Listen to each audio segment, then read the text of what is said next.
take a second and introduce yourself, where you're calling in from today. Curious if you've met or heard Baratunde speak before, if you've had a chance to connect with him in some form or fashion. To see your voices in the chat over here.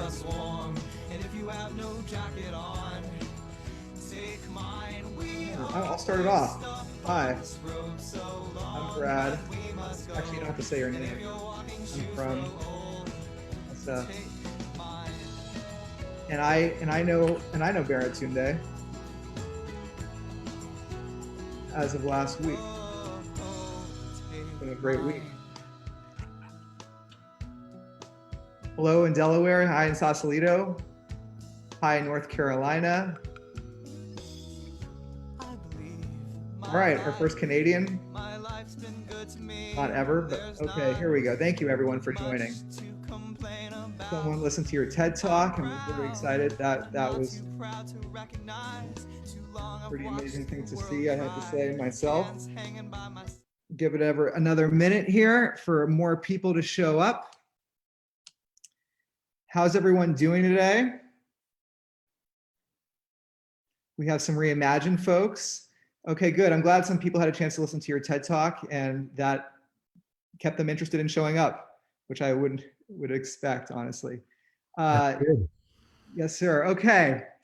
So yeah, welcome to Art Responders. It is so good to be with you for this Wednesday early evening in San Francisco.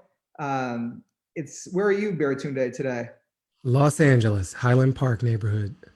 So we're all on the West Coast, but there's those of you from across the world, you're in your own time zones. The sun is just starting to get a little sunken in the sky, and it's feeling like the right time to respond through creativity to all the things that we're seeing around us in this world, and couldn't be more excited for today's session. My name is Brad Wolf, and I am the executive director and founder of Reimagine. For those of you who are new to us, Reimagine is an organization that really sparks community experiences like this one that empower individuals, families, and entire communities to face really the hardest parts of our existence. Dying, serious illness, caregiving, grief, but doing so in a way that inspires people to hopefully celebrate life and one another, because those things are so related. The relationship between death and life, and love and pain, and our hope is that we can live fully all the way through the end. So this event is part of the Reimagine Life, Loss, and Love Festival, which is going on. We've had about 25,000 people now participate in these events in the last couple of weeks, and over 400 events like this one, with many more to come. Thank you so much for your support in participating in this broader experience. Thank you also to our festival sponsors. It's really with profound gratitude to all of those organizations that support our work that allows this to happen. Tonight, we want to share a special thanks to Remembering a Life for underwriting this work. They provide information for planning memorial services and for grief, with special resources available during COVID-19. And you can check them out at rememberingalife.com. I recommend that. And also, I'm really excited to acknowledge our partners in this, CTAC. So our new series, is co-presented by CTAC, and they're the Coalition to Transform Advanced Care, a nonprofit, nonpartisan advocacy group dedicated to the ideal that all Americans with advanced illness receive really comprehensive, high-quality, person-centered and family-centered care. And this is the important part for us, that is really consistent with their goals, their values, and honors their dignity. And if we can listen to each other about how we want to be treated in life and near death, the world will be a much better place. So here is my colleague, Dara. Dara has some pointers for us as we think about Zoom, a much better place. Oh, that's me. Here is my colleague, Dara. Wow, it sounds like we're recording, and that's. Did you guys hear that too? No, I heard my own voice echoed back about a minute later. It was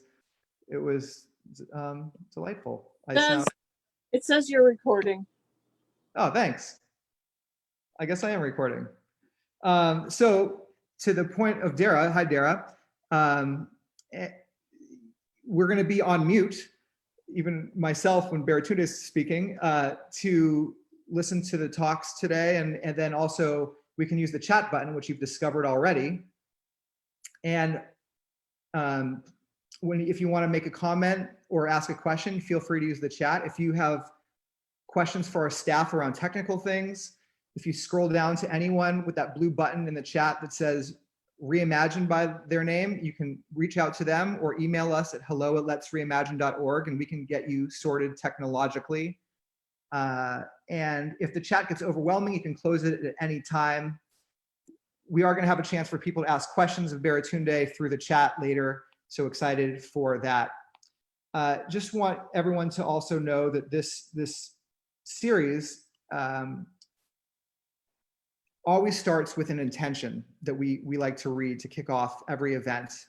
And I would suggest or invite you to either close your eyes or just focus on some of these words that have been carefully crafted by a number of people that we've been reading now. I'll read it to you now.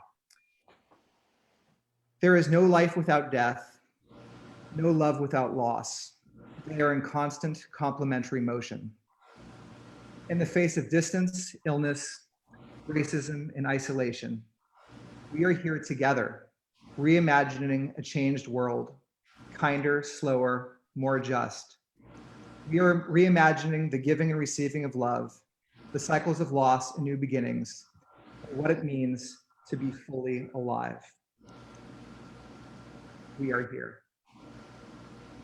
And we are here today specifically with Baratunde Thurston. We're going to talk with him as part of the series that is a weekly series now, Art Responders, every Wednesday evening at this exact moment, where we're going to come together for a performance or conversation to experience how creativity somehow manages to survive and even thrive in the most challenging of times. Reimagine was actually, birthed out of this idea. Even my own life, playing music at the bedside of my dying friend Sarah, showed me the power of music as a way to connect and express, and how the power of art and expression kind of surges through us to help us metabolize or process things in our life. And so we're excited to celebrate that today with Baratunde, who is a writer, an activist, a comedian, an Emmy-nominated host, former Daily Show producer, author of the New York Times bestseller, How to Be Black. His 2019 TED Talk, How to Deconstruct Racism, One Headline at a Time, has over 3 million views. And honestly, we were talking to Baratunde about talking about this subject of grief and death prior to all the things that have taken place in the world, but there's really no better guest to have in this time than Baratunde, who's going to grace us with really an original, I don't know what you would call it, but we're going to hear what it is. And we're titling it Living with Death, but we're just delighted. I've been immersing myself in your work over the last week and a half. I'm reading your book right now, and I'm honestly, your output, your words, your creativity, your humor, and kind of the depth of which you know yourself and can express, just really, I haven't come across many people in the world like you, and I'm really grateful that you're here with us today. So with that, I'm going to turn it over to you.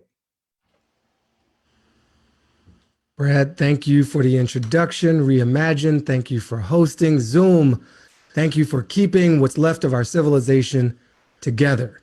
Everything brought to you by Zoom, because it's all we got. I'm going to tell some stories and talk about experiences of death of meaningful people in my life, and then try to zoom out and then just get to the good stuff, the good pickings in chatting with Brad and in chatting with all of you. I've seen a lot of you in the chat, and welcome from everywhere. Thank you for tuning in. especially to folks who are living at or where I have lived, sort of near those places. I grew up in DC, so hello to my Baltimore people. It's not quite DC, but it's close. That's my motto for Baltimore. Not entirely respectful, but there's a lot of love there. New York, of course, Boston, where I was trapped for 12 years and managed to escape. Chicago, saw someone speaking French in Chicago, so bonsoir to you as well. And Canada, I've never lived there, but I dream about it constantly. It turns out now, like every second, I dream of Canada. So thank you for existing and reminding me that there are other ways for nations to behave themselves and comport themselves during a pandemic. It's been 15 years since my mother died. Almost to the day since I realized she was dying. I had a unique 9/11 in 2001, that one. Every 9/11 is unique for me because I was born on 9/11. I claimed it first, and then a bunch of idiots tried to destroy it, and then my own government tried to bastardize those sacrifices with the nearly endless war.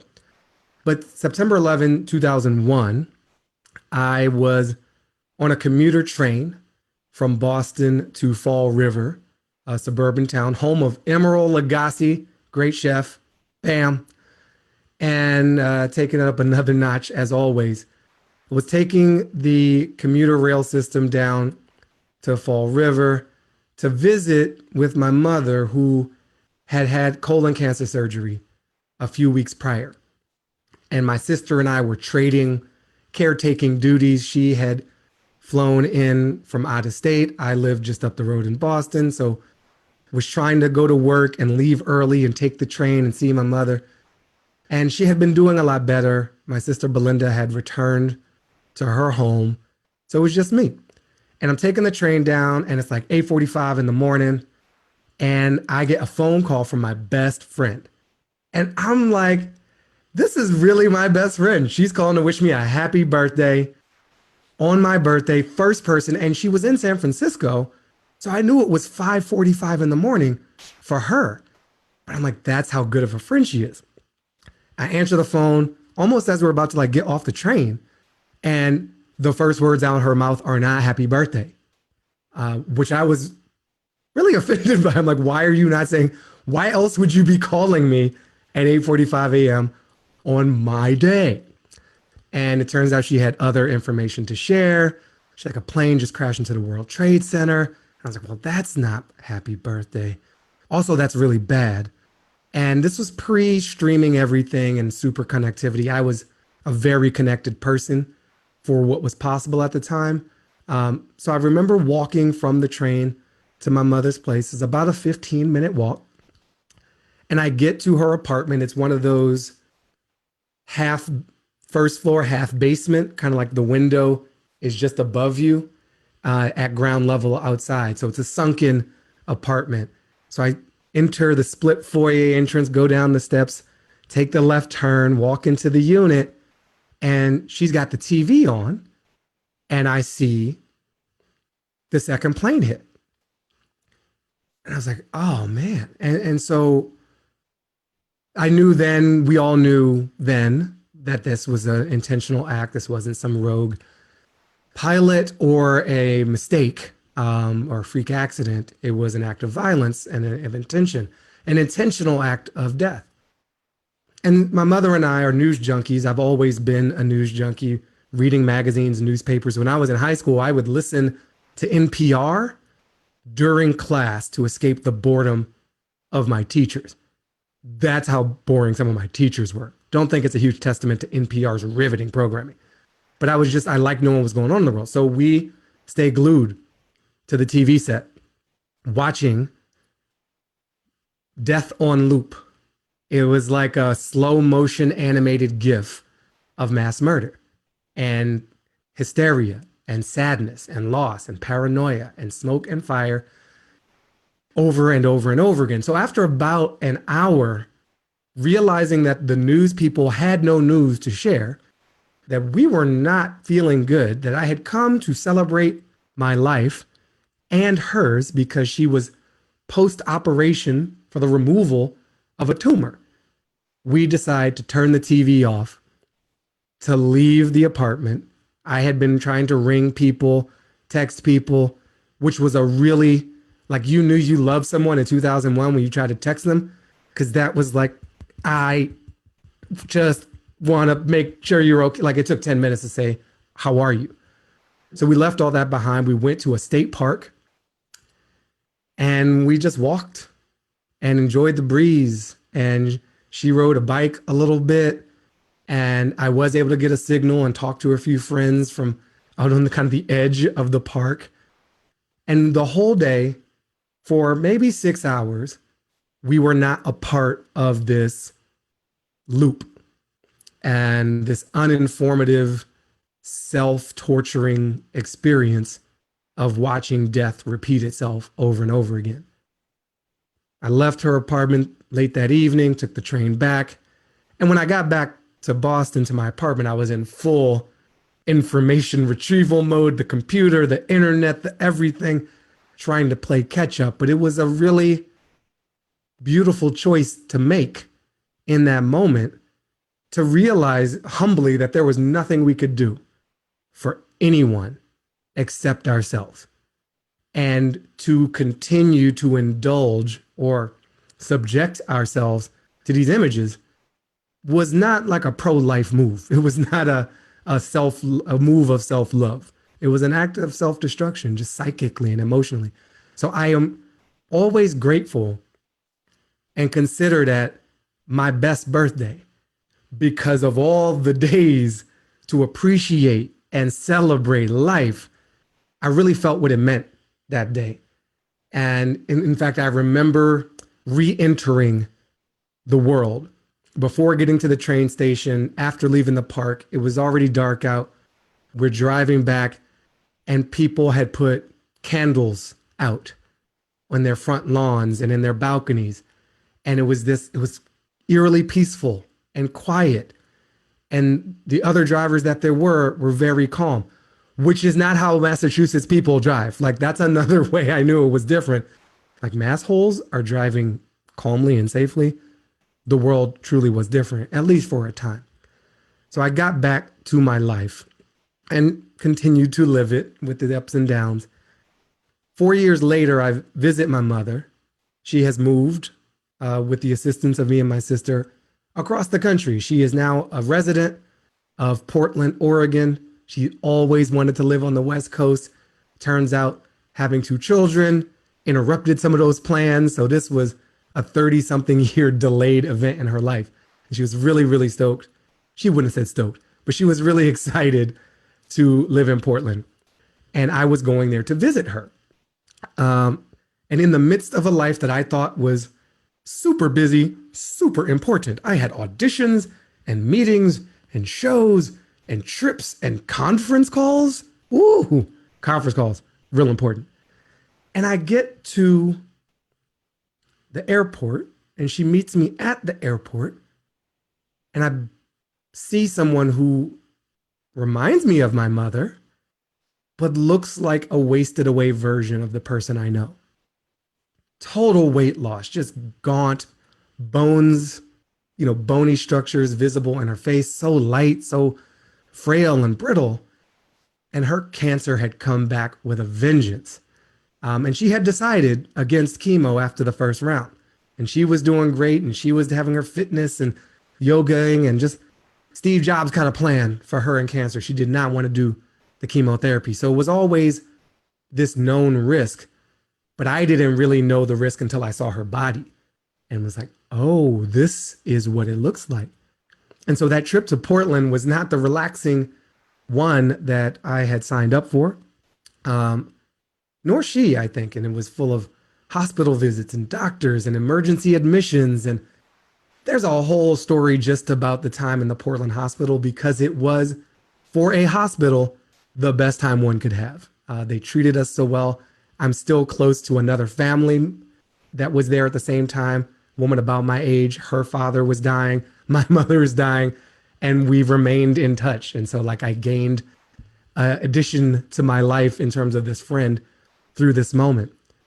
So that was, July, June of 2005, and October of that year, October 12th, is the day my mother died. And there's a lot that I could tell you about that day and that story. I will share this because it's another affirmation and something I sort of picked up from this wonderful person who helped create me in literal and metaphorical ways. Again, it's me and my sister in Massachusetts, this time the city of Boston. I live in a neighboring town called Somerville. But my mother was admitted to the Dana-Farber Cancer Institute, and they're the best. But there was nothing they could do. This was stage 4. You could see the growth. It was like a massive lump of something on a very tiny now person. And so my sister and I had been spending a lot of time together, a lot of time with our mother in the hospital room, joking, laughing, telling stories, playing cards, trying to extract as much life as possible from the remaining time we had. And we were doing good. We were making up games on the whiteboard. We were leaving semi-threatening notes to the various hospital staff as we were monitoring her condition and medicines more consistently and with more investment than anyone whose job it could ever be to do so, especially as shift rotations came around. And it came a point where they said to us, you should look into hospice care and figure out where she's going to die. And so we took a tour of Doom, visiting hospice care facilities. They were all terrible. Almost like from this distance now, laughably, but then when I put myself back in that situation, so sad. Because other people have put their loved ones there for care, and what we saw was not careful. So we looked at a number of places, and I talked with my then girlfriend and said, is it cool if my mother dies in our apartment? Which is a sign of love and deep commitment when the other person says, yes, yes, it is. And so we ordered a hospital bed for our apartment in Somerville, Mass, overlooking Union Square, for those who may know the area. And we got the drugs and we got what we're supposed to be measuring and looking for. And we took our mother out of that place of death, saved her from another place of death, and brought her into as much life as we could. And then she had to get readmitted to the hospital. And so we do this back and forth dance, and we're back in the hospital. And there's this one evening, my sister and I are out to dinner at a place. I used to remember the name. I'd have to Google it, but it had elephant in the title. It's a Thai restaurant. We'd always say when I lived in Boston, it was one of the Elephant and Castle. Is that possible? I think maybe not. I think that's a steakhouse, but somebody in the chat probably knows, so I'll look later. Point being, we're having a good time. My sister and me, our mother's at the hospital, figuring out what's next. When is she going to be released again? I had just had a phone call with these audition people for this huge comedy festival. And I was yeah, I can't make it. I got to stay here. My mother's really ill. We go out to dinner. We're laughing more than we laughed, just me and Belinda, in weeks. Because we had been in stress management mode, some good times, but this was other people looking at us at our table, do you have to be that loud kind of laughter? And the answer was yes. Yes, we have to be this loud. Because we are affirming life. Laughter is life. So we do this, and we go back to the hospital, and we're so excited because we're oh, these stories. And our mother always wanted us to spend more time together and get to know each other. And we get back to the hospital, and this woman has died. We had a whole thing. We were supposed to be there in the room, holding your hand, or doing last rites, or saying prayers, or can we smuggle incense in? Does somebody have a sculpture? And And while we're out at some Thai restaurant whose name I don't even remember, the woman who birthed us both decides to peace out. That was not a good scene. That was a sloppy, ugly cry situation, a mixture of what terrible shame and embarrassment and sadness at ourselves for missing the moment. We were not gone for days. It was like 2 hours. And then anger and sadness and frustration at her, because it's like, lady, really? Really? Like, that's when you decide to go? We were right outside. And then the hospital, like, couldn't you have kept her going for a few more minutes? You knew we were just going out to eat. You had all this machinery. You couldn't like jack her up on something. Nope, nope, nope. And it took a bit to make peace with that. I think in some ways my sister and I are still making peace with it in different ways.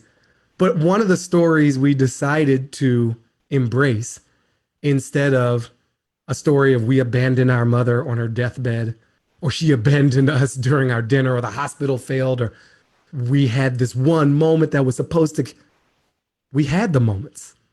We had the moment that our mother most wanted for us, which was like, spend more time together, enjoy each other. You two tell great stories. You're hilarious together. And while we were doing that thing, that assignment that she had always had, she just saw that and was like, my work here is finished. And she moved on. My father died many, many, many years before 2005. 1983, I believe, is the year. While we're all still living in Washington, D.C., he was not my sister's father, just my father. She had a different father, though we were both raised by our mother and always saw each other as my sister, my brother. It was never like my half sister, my half brother. Extra syllables, who's got time for that? So he died through very violent means. He was shot and killed in a circumstance that is not entirely clear. Robbery, drug deal. No one ever arrested. Case, a cold case. So no justice served, no closure from a sort of fact-finding perspective. And I was about 7 years old. So I didn't know him very well at the time, and he hadn't been living with us even when he was alive. So I had a very few memories of him. And I wrote every memory I have of my father in my memoir, How to Be Black. There were 7, maybe 8. If I'm miscounting, it's in the ballpark. And so I would have, when I conjured up the idea of my father, this loop again. 7 moments, stories, smells, tastes that I could refer to fill in who is this person. And I knew that he wasn't living with us because he had done some bad things and my mother did not want him in the house. But I also knew that he loved me, and my mother wanted me to know that he loved me, and she didn't do a lot of like dogging of his name as I continued to come of age. Maybe 5-ish years ago, I get a message through the global surveillance network and advertising platform known as Facebook. And it has shown up in the other inbox, the one they think you don't need to look at. And it was from someone who's saying, I'm your cousin. I think I just saw you on TV. And I was like, oh, one of those. I get a lot of those messages. Oh, we're cousins. Like every Black person wants to be your cousin when you're like on TV. So I'm like, sure, whatever. And check back in. And she's like, no. Names this, that. I remember your sister. I was like, okay, now we got details and locations. And I still just let it sit because I wasn't ready to open that chapter. I didn't know what lay there. And eventually I decided to meet this cousin. I had a gig in Philly. She lived nearby in Jersey. She's like, you should come over to the house, meet all my sons. We can tell stories, blah, blah, blah. I was like, I don't know you like that. We're going to make it a public place with my back to the wall, facing the door. and I'm going to have an exit just in case, because maybe you're not who you say you are. So we met in a hotel lobby, very crowded hotel. I watched way too much Jason Bourne, and I was like, I am not going out like that. Between Jason Bourne and Malcolm X's autobiography, do not sit with your back to the door when meeting someone who claims to be family. So we meet. She brings artifacts. She has photographs of us, like her holding me. And over time, very slowly, I start to meet my father's family, which included at the time his two brothers, his mother, AKA my grandmother, the only grandparent who I had access to in this realm. And I would reconnect with her with a lunch, and we actually talk, have some regular communication. But I tell part of this, and there's so much more to my father's story that I don't know, and there's more to my part of it that you're not going to find out right now. But I think what struck me at the lunch that we had with me and this cousin who kind of broke open the lines of communication, and my grandmother and two uncles and a few other cousins, and a really good friend, the same friend who called me at 8:45 a.m. Eastern, 5:45 her time on my birthday in 2001.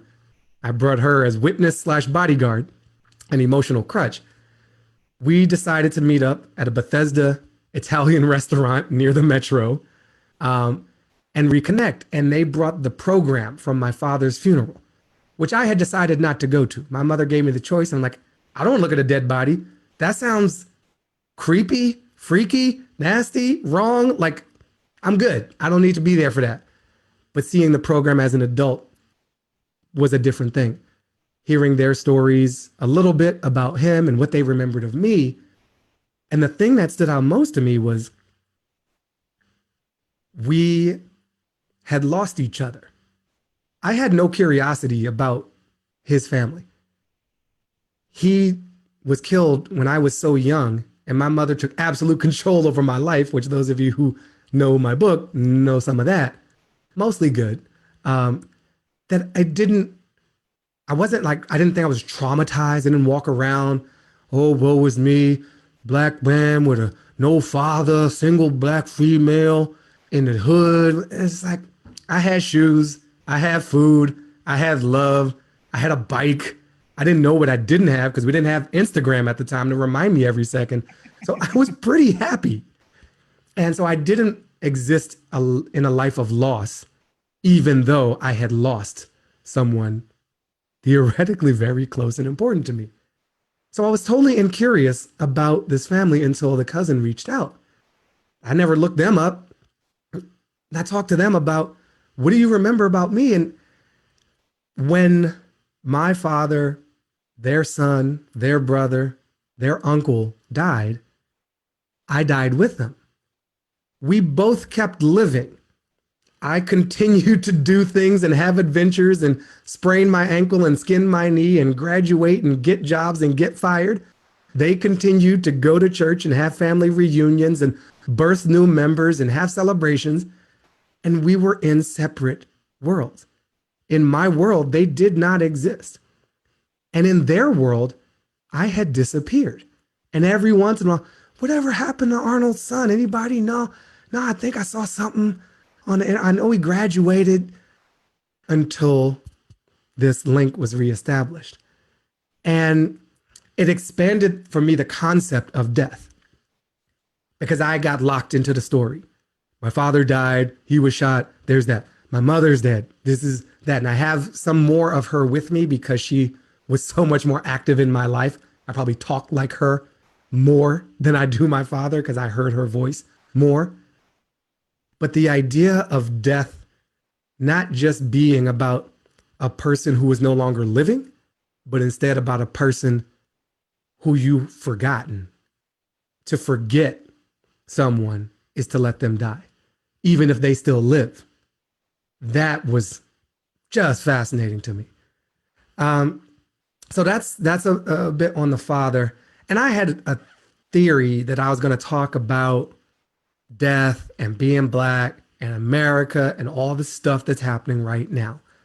I don't have a whole thing on that, and I'm not going to make one up this second.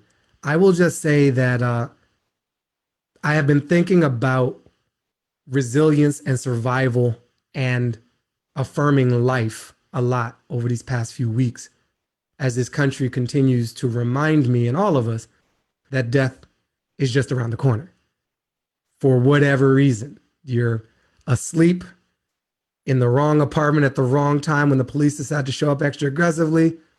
You have a fake $20 bill at a bodega in Minneapolis, and that's the excuse, right? What America doesn't really value everyone's lives in the same way, and that's very obvious.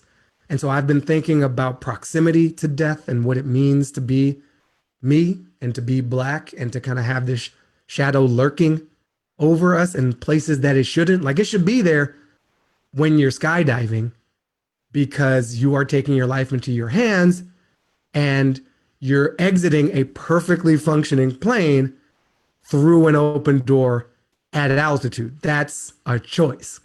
But walking out the door to your house should not invite the same risk as walking out the door of a plane at 13,000 feet.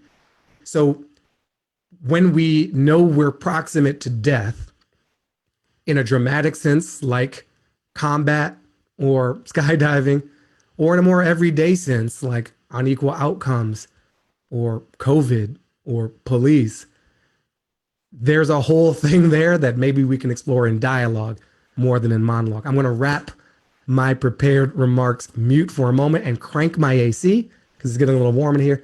And thank you for the floor. All right. Thank you, Baratunde. Yeah, thank you so much. I mean, I'm sure everyone agrees with me that we could really listen to monologuing for the entire length of whatever amount of time we would have with you. So that just really, really, really powerful commentary on your own life. And I think one thing I found in watching you online and reading your book and just diving into all the amazing work you do, you just have this real ability to kind of know yourself. And it seems some introspection and then being able to communicate it. I'm curious. I'm curious when you talk about these stories about your family and these deaths.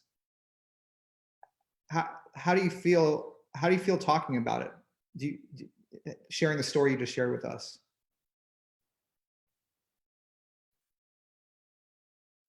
And you're muted for some reason.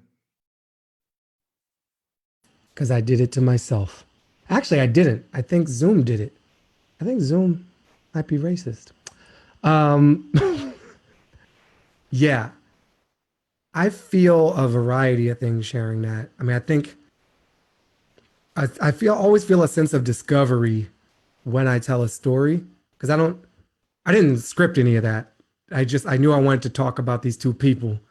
And so I was like, I think I know the story. I'll just go and let's see where it goes. And I sort of find things along the way. So partly I am listening and discovering how I think and what I think through expression.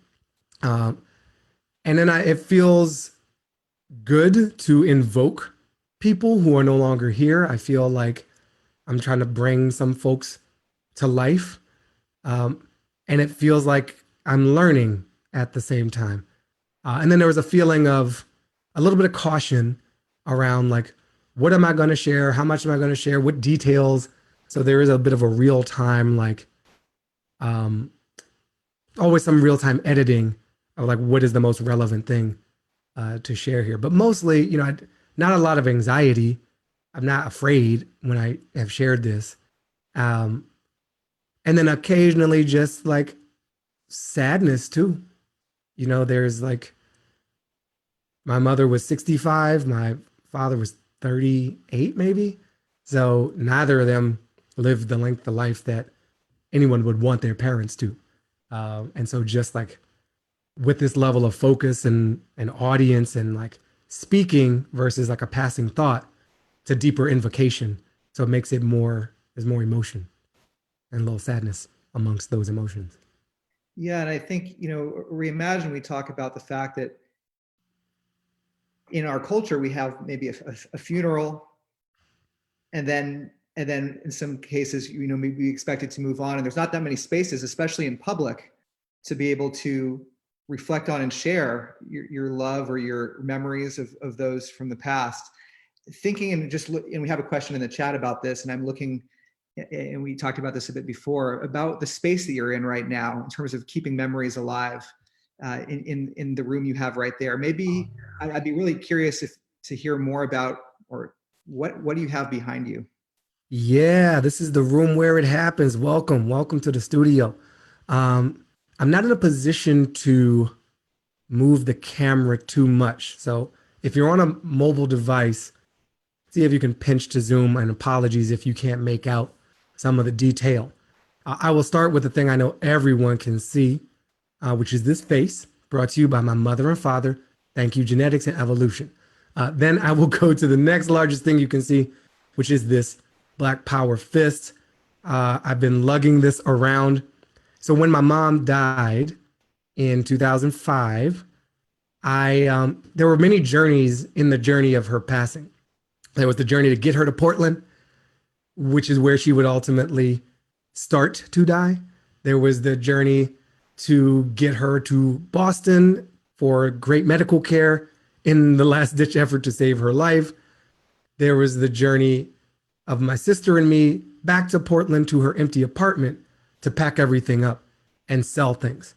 And again, there's a whole story about selling, like Craigslist and death is a thing. I got to put that in a show, because we ended up selling some stuff online, and we go to this lady's house, but her house is also a church.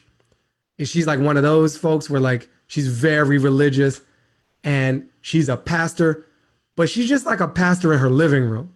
And I think her flock was like just her kids. So that was wild. And we're just like, whatever price you think is fair, we got to go, So there was definitely some comedy in the journey there. And so packing up all these files and learning things about our mother after she died through her paperwork, things she hadn't really talked about. And then me driving back across the country alone in a rented minivan, packed to the gills with like her rain stick, which is in a different room, this painting, and a bunch of other stuff. So this was something that was painted for her by a friend in the 70s. Like, this is older than my life. This is I was born in 77. This is older than 77. So I'm carrying these plants over my left shoulder are snake plants that are older than me as well. They were in our apartment that my mother and sister lived in before I was born. So they have processed her air and helped me breathe. And so many people, hundreds, probably thousands of people have contributed carbon dioxide to that plant and been contributed to by that plant in some way. And if you can make out, there is one portrait, which is probably visible. That is my mother at a very young. Oh, you know what? Hold up. I'm going to try. I'm kind of tethered, but just stretch it out. Yeah, we can do that. Oh, yeah. Cool. Okay. Going mobile, y'all. This is exciting. It's like Cribs Grief Edition. So this is a young and lovely Arnita Lorraine Thurston. And I'd have to open it to see the year, but I think late teens, early 20s at the oldest. This is a picture of my sister from like the early 2000s, but she looks the same because she doesn't age. And then this is a super styling, definitely timeless. I dare you to guess when this photo might have been taken. We all clearly dress the same. A family portrait, and that's me in my little matching top and bottom. That's my sister, and then that's my mother. In a very time non-specific setting. So yeah, those are some of the things. I can show you this. I just realized I'm going to turn this because I didn't even know I was going to share that with you. I'm not going to take that off the wall, but it's a newspaper article in the frame. Please don't look at my secret plans on the whiteboard. That's how we change the president through very legal but very specific means. So the Washington Post had done an article about mothers raising their sons in DC and the crack wars in the 90s and the blah, blah, blah. And we were featured in that article. So I got it from their archives and I framed it. And the headline is "Struggling to Help Sons Become Men." And then in my head, it like echoes. It's very dramatic. But I see that every day. And then I might as well show you this other side, because why not? Yay! Just to remind myself that a real president is possible, and we can all have sort of a father figure for our nation and a parent who actually loves us all. Ta-da! Thank you for sharing. Honestly, I mean, it's so neat to think, and it's so interesting too, that to what we have that inspires us and things that we keep around us kind of continue to nurture us. And I love what you shared about your plant, especially. That's just a beautiful, that how it takes in all that humanity and then delivers it back to you. Yeah. And I'm curious, just given all of what you're sharing around you, and we have this question in the chat as well, I think it's really apropos, is how have these experiences with death and the people in your life, how have they informed your work and your approach to comedy, for example? Yeah. Thank you for that. So with my mother's death, my comedy got a lot more personal and I started telling more stories. Anyone who saw the TED Talk knows I open talking about myself. It's an old trick. You make them like you first, then you smack them in the face with the truth. But they like you, so they'll accept anything. And my story can be kind of interesting and hilarious and poignant, and depending on how I tell it. But I didn't used to do that. That really started after she died, because I needed to process her death more and in different ways. And so I started talking about my mother on stage at open mics in Boston that very few people attended, and I definitely didn't make any money doing. But it opened up a different way for me to connect with people beyond just the ideas that I wanted to shove into their brain holes, which is usually how I was like, you need these ideas, I'm going to deliver ideas unto you. And that's like, nobody wants to be ideaed upon. That's kind of like violent and not interesting at minimum. So that's one way. I think there's other folks who I have known who have died. We lost a classmate of ours, Jason Phillips, almost exactly a year ago. And he was the funniest person in our class from college. And I always thought like it was a little wrong that I ended up doing comedy in any way and being known somewhat for it. Cause I'm like, y'all have no idea how funny Jason was. So even before he passed, he like became a serious academic. I'm like, what are you doing? They think I'm funny. They don't know that you're the actual funny person. And so I think there's a bit of an attempt to honor people. And, you know, subconsciously, like, it's not like I start typing and I'm thinking like, what would Jason do? It's not quite that active. But there are moments when I know I recognize who else I've learned from and I've been blessed to be around, and they're not around anymore. And so it pushes me to try to like revive them in some way, or stick with something, because the folks who I'd want to do it with are not physically here to be a part of that anymore. Yeah, thank you for sharing that. A question that I see that I think is, you know, you said you had meant to maybe go in a certain direction, and then I really appreciate that we just stayed within kind of the love you felt for your and the relationships with your family. But just given your own experience of loss, and then this backdrop we have of death and national grieving, do you have any thoughts you would want to really leave us with? I mean, you talked about changing the president, not that that's totally related, but maybe it is extremely related. Oh, Yeah, I got thoughts. Too many thoughts for this amount of time. the clock, but I will share a few. I'm not going to leave you totally hanging. That's rude. Um, this country is unwell. We are sick. We are infected with many ailments, many sources of pain. There's a deep and long-standing one around white supremacy and our story of racial difference. And it's poisoned everything we do. And there are other things that afflict us that are related to that. There's a patriarchy that's related to that, that much of the world's embedded in.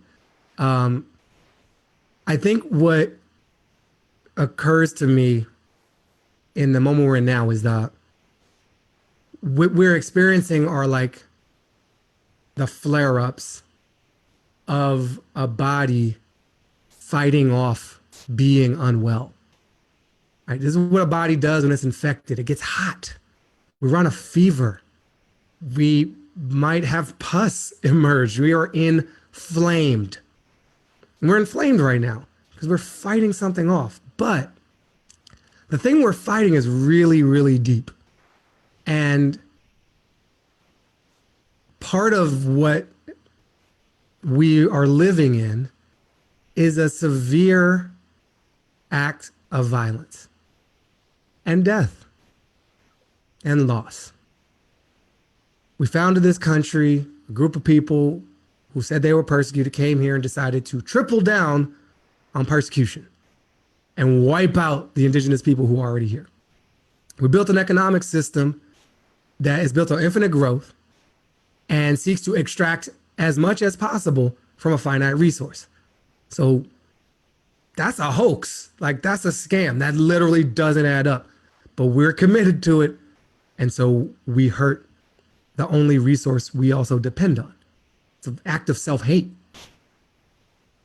And then we drag a bunch of people across the seven seas, well, one ocean, but it's more poetic to say the seven seas, and force them to work very, very, very hard for very, very, very little. And then evolve a system to keep them subjugated, and then tell a story which says they deserve it and that it's all good. And the fire hoses and the prisons and the whole thing. And we are a nation built on forgetting. We're a nation built on multiple forms of denial and forgetting and death. And so we don't want to know. We don't want to remember. We don't want to look in that dark corner of the closet because it would mess with our little story. The story that says a bunch of pilgrims did this and a bunch of freedom fighters fought for freedom, and then we exported the freedom at the edge of a gun, but who's paying attention? So for us to heal, Band-Aids and Neosporin are not it. We're going to have to make space to grieve. We have lost many things. We have stolen many things for hundreds of years. And we have acted as if none of that ever happened. There's probably fancy words for that in the books of psychology and psychotherapy, but you know what they are by feeling anyway. We are unwell. We are sick. And if we want to get well, we're going to have to acknowledge the losses and make space to grieve them. Otherwise, we can't do what any individual of us wants to do, which is actually move forward.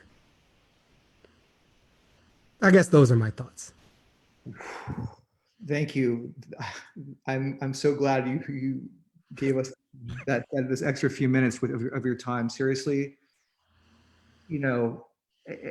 coming up for all of you out there, and Baratunde, thank you so much. Honestly, just having you here today and expressing yourself in this way, which is the way that you communicate. Now I've seen you in these different contexts. Yeah, you're a comedian, but I feel like that would be a disservice to call you a comedian when you're so many things, and really it's just an expression of just the humanity that just pours out of you. And it's just really, really breathtaking. I really recommend, and I'm going to share how to follow you in one sec, but just I'm going to recommend everyone follow you in every way they can, because I think your body of work is just, I know, I'm just so glad of all the output you have to continue listening and learning from you and laughing along with you from things you've already done in the past and then in the present with your current show. Anyway, I'm clearly just processing what you just shared and wanted to say to everyone on July 9th, we are holding vigils right now, once a month, with my friend Leon Ford, who was shot 5 times by the police in Pittsburgh, and at the hands of racial injustice. And he's lives, but he's in a wheelchair. He's going to be joining us to hold space for grief. Just hold space for the grief. And on July 9th, we're going to give everyone that opportunity to be with us and just take an hour out of our time to just face some of those things together in community, and really trying to model ourselves after if we could just take that little last 3 minutes and put that as kind of the video that we put on our homepage. What we want to, what we're kind of a North Star for where we want to go as an organization. So thank you so much for being here and for your time. And let me share my screen right now so everyone can see the places to follow you. As you can see here, he has a reluctant social media home, as you could hear. Maybe there's other things to do at this time other than social media. However, he invites us to text him 202-894-8844 on a community number. Now, I'm definitely going to try that and see what happens. At baratunde, you can follow him, his Twitter. He does amazing things on Twitter. And you can find out more at baratunde.com. And there are so many great things on your website and so many resources as well to think about these topics. We're going to send out some more resources to everybody as well as a recording of this talk. So you can listen again to hear the words, and then we're going to share these resources that Baratunde has kind of curated for all of us. Thank you again for being here. And if everyone in the chat, before we go, if you want to just share your gratitude for Baratunde for being here and like maybe what you took from his talk. The nice thing about Zoom is it records the chat. And so then I'd love to just share that forward with Baratunde, just so he can see Oh, thank you. the gratitude that I know people are out there are feeling in their hearts, having not had the opportunity to share it as I get to with you verbally.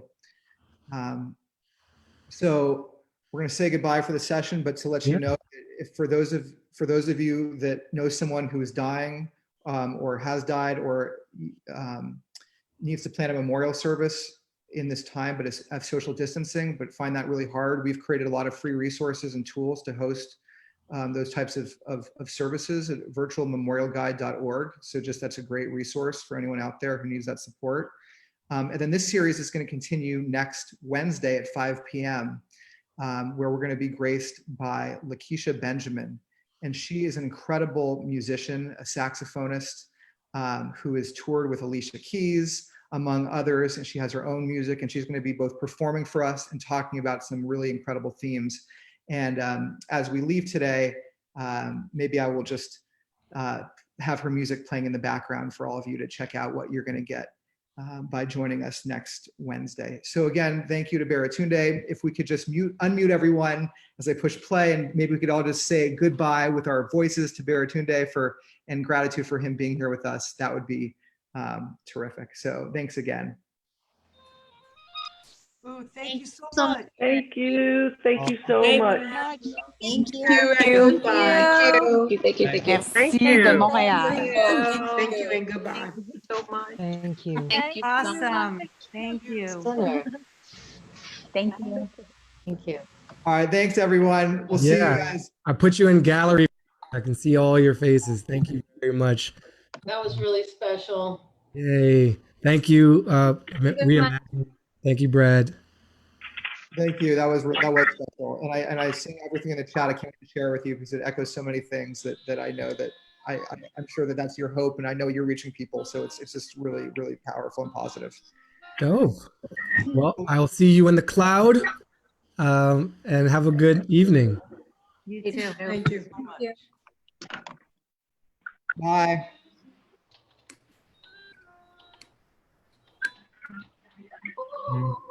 Thank you all. See you soon. Thank you. There's Lakeisha Benjamin, by the way. You can turn her up as we fade out.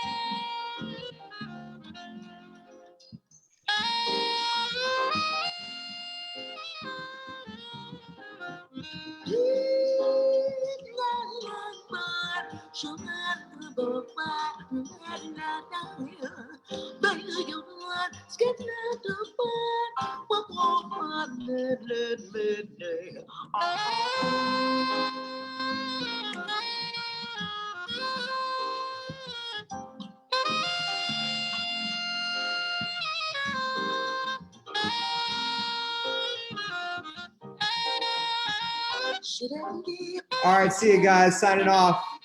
Have a good evening.